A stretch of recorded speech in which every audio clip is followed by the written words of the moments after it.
What if a zombie apocalypse breaks out? I mean a hypothetical zombie apocalypse.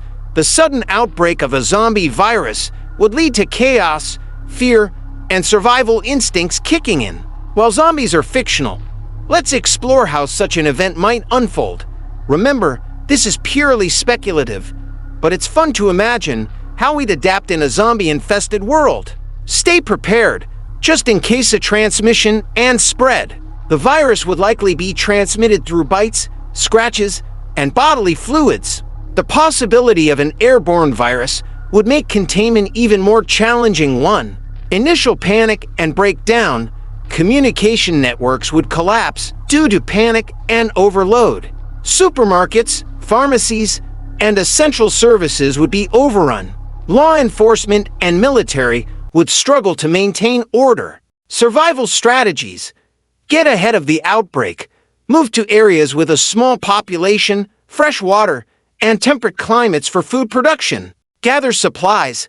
Stock up on non-perishable food, water, medical supplies, and tools. Secure shelter. Find a defensible location away from urban centers. Form alliances. Join or create groups for safety and resource sharing. Zombie behavior. Zombies would exhibit mindless aggression and an insatiable hunger for human flesh. They'd be attracted to noise and movement. Decomposition would gradually weaken them. Weaponry and defense. Melee weapons. Baseball bats, crowbars, and machetes. Firearms. Use guns sparingly due to noise and limited ammo. Improvised traps, barricades, tripwires, and alarms. Health and hygiene. Avoid infection, clean wounds promptly, and avoid bites. Sterilize water. Boil or use purification tablets. Stay fit. Physical fitness is crucial for survival. Psychological impact. Fear and stress. Coping with loss, trauma, and constant danger. Moral dilemmas. Balancing survival with compassion. Hope and resilience. Finding purpose and maintaining mental strength. If you enjoyed this video, please subscribe for more content like this. Don't forget to hit that subscribe button.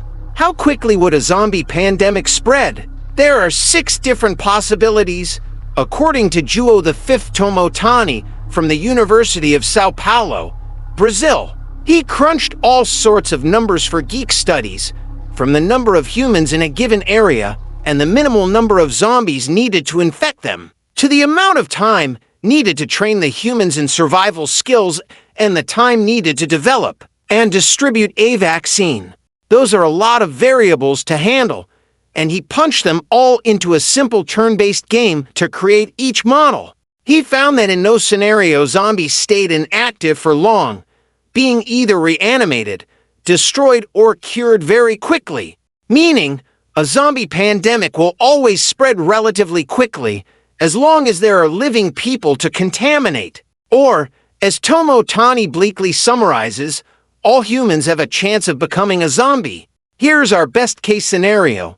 In this scenario, 20% of the population were trained after the first infection, and that took 500 turns. After 2,000 turns, 30% of the population had a vaccine. From there, everything goes slowly downhill and humans go extinct at 20,000 turns. After the zombies invaded the human colony, the infection began to spread quickly, Tomotani explains. Once the population was trained and armed, the rate of infection got slower and the rate of zombie destruction got higher. Once the population was equipped with vaccines, the number of susceptible humans slowly rose for a while. Humanity's demise was that the zombie infestation had already gotten out of control, with way too many zombies. Again, that's our best-case scenario. Here's our worst.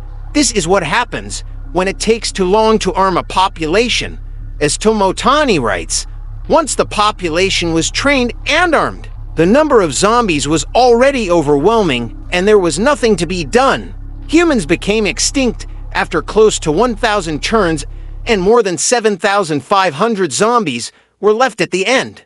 That, my friends, is the end of humanity. But don't worry, there are ways to survive a zombie apocalypse. The best way is to get ahead of the outbreak and move somewhere with a small enough population where you can avoid it. You'll also need to be near fresh water and in a temperate enough climate to grow your own food, since supermarkets and Seamless will most likely be down. Don't forget to subscribe. Enjoy your wonderful day.